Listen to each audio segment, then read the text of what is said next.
بسم الله الرحمن الرحیم و به نستعین. خدا تعالی عز و جل ات قرآن پیروز داد بجید ولقد یسرنا القرآن للذکر فهل من مدکر. ابراستی ما پیون قرآن بخواندن اجبر کرنه و رامان بوده گشتن افسانه کریه. هر واسه پیغمبر خدا صلی الله علیه و سلم بجید خیرکم من تعلم القرآن و علمه.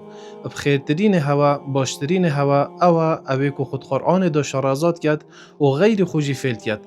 ابن تیمیه رحمه الله درباره و حدیث پیغمبری صلی الله علیه و سلم ادبیجید خو فعل کرنا قرآنه، خو فعل کرنا معانیت قرآنه و هر واسا تجوید و خواندن قرآن هر دوکا بخوت گیرید. و هر واسا پیغمبر صلی الله علیه و سلم ادبیجید من قرأ حرفا من کتاب الله فله به حسنه.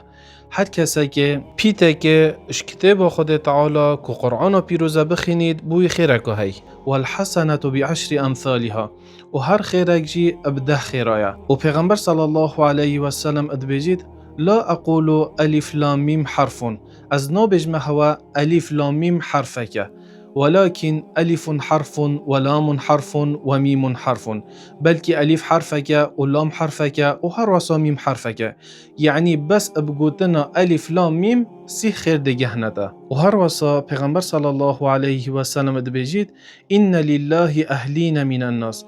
خد تعالى ادنا في خلقي خردا هندا كس ين تايبت كري بخو هندا كس يد بخو جي گرتي. قالوا يا رسول الله من هم؟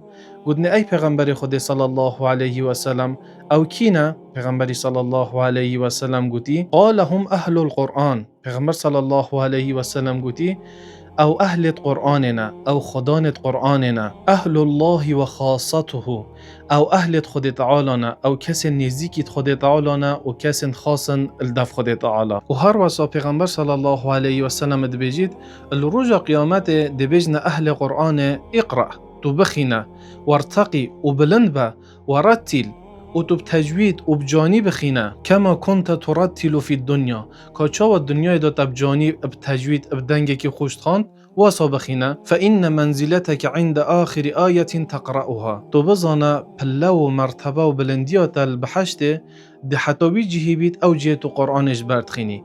افجا اف حدیثه مزگینیه که خوش ابوان کسا اوین قرآنش بر تو بزانه تو چند آیتاش بر بی دهن درجه بلند بی. اجبیر نکین خود تعالی بجید وقال الرسول یا رب این قوم اتخذوا هذا القرآن مهجورا. پیغمبر صلی الله علیه و سلم گازندت قوم خوب خود تعالی کرن و گوته یا ربی هندی که قوم منه بشتا خدا بو قرآنه و کار پی ندگر و اف قرآنه ندگهاندنه خلکی تو بزانه اف آیت گفه که بوی یه پشتا خود دتا قرآن پیروز. اولدی مایی که ده بیجین میمون کره مهرانی اوی که اب حوال قرآن تاتن یاسین ات آخفتنه که خودت بجید هر کسی که دیف قرآن بکوید اف قرآنه ده سرکشیوی کد حتی کوید بتا بحشته و هر کسی که پشتا خوب دتا وی قرآنه اف قرآنه ده دیفی کوید حتی کوید تاویدت آگیری دا خود تعالی ما و هوا پارزید والحمد لله رب العالمين.